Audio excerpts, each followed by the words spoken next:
বাংলাদেশের স্থলের সর্বদক্ষিণে দাঁড়িয়ে আছি।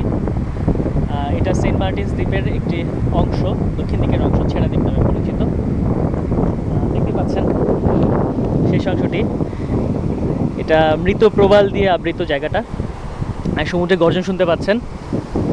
আমি যে দলটির সাথে এসেছি সেটা হলো আমার মাস্টার্স কোর্সের ফিশারিজ ডিপার্টমেন্টের দলের সাথে শিক্ষা সফরে।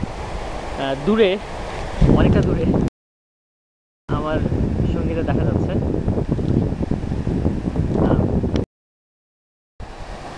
আর এটা দক্ষিণতম স্থান।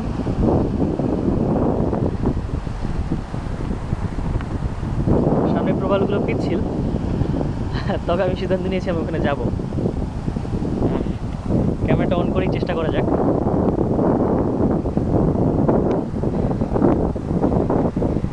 দেখা যাক, হাত পা ছড়ে যেতে পারে। আমার পায়ে একটা কলাপুরি স্যান্ডেল, এটা কতক্ষণ ধরে রাখবে আমি জানি না। এখানে বেশ কিছু প্রজাতির কাঁকড়া দেখতে পাচ্ছি।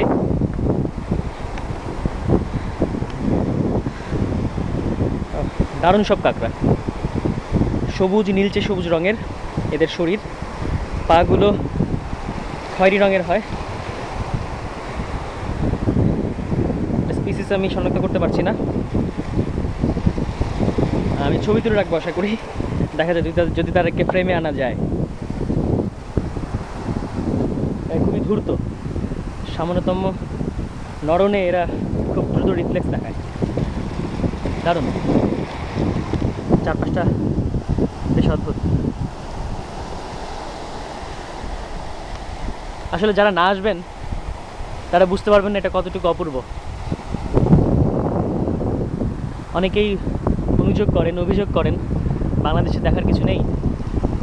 আমি এমন বেশ অনেককে চিনি ব্যক্তিগতভাবে যারা সমুদ্র না, আমাদের বান্দরবনের রাঙামাটির পাহাড়ে গিয়ে অভিভূত হয়ে ফিরেছেন। আর বিশালতার কাছে আমরা সবাই হয়তো খুব ক্ষুদ্র অনুভব করি, কিন্তু নিজের কাছে মনে হয় এই বিশালতাটুকু আমি ধারণ করতে পারি। অদ্ভুত একটা অনুভূতি, অভাবিত একটা আবেগ।